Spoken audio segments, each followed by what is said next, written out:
Hello, everyone. I have with me as my guest today a very dear friend, Chris Howerton. He pastors Fresh Fire Assembly of God in Roanoke Rapids, but Chris and I worked together for how many years? 16. 16. He was my principal, and I was pastoring, and he was principal at BACA. Yep. But Chris, I just want you to tell us a little bit about your past, how you got involved in, well, how you became a Christian, really, because you really didn't have a solid foundation in the past. So tell me a little bit about your family.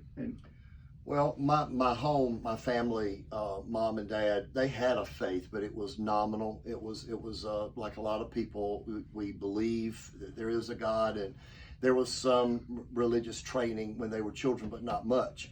And they were not serving the Lord, and we would only go to church, a little bit. We maybe Christmas and Easter and a couple of other times, and they loved me, and I loved them, and they were doing a great job trying to raise me. But my grandmother, Doris Britton, was my grandmother, and we called her Meemaw, and my mama's mama. She was the one who was more solid in her faith, and she would go to church on a more regular basis.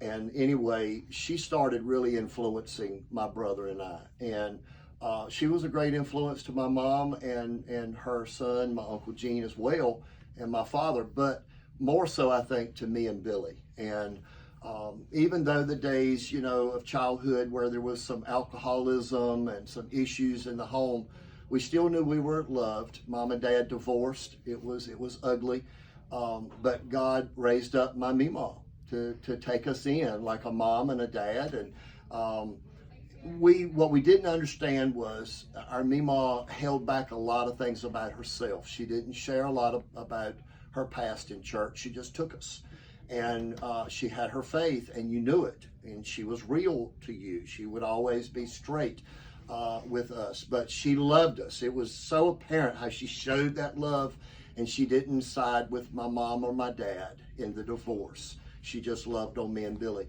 And so it was some time later, as I grew up, that I realized that she was really instrumental in me coming to the Lord later. Wow! And God has taken you. You're a pastor. You're the only pastor in your family, and pastor, and God's just done an awesome work with you. And I just want to challenge: if you have a family that's struggled in the past, that influence. There's people that can influence you, grandparents, right. Influence. Absolutely. And anyway, God bless you. Have a wonderful day. We'll see you again tomorrow. Bye-bye.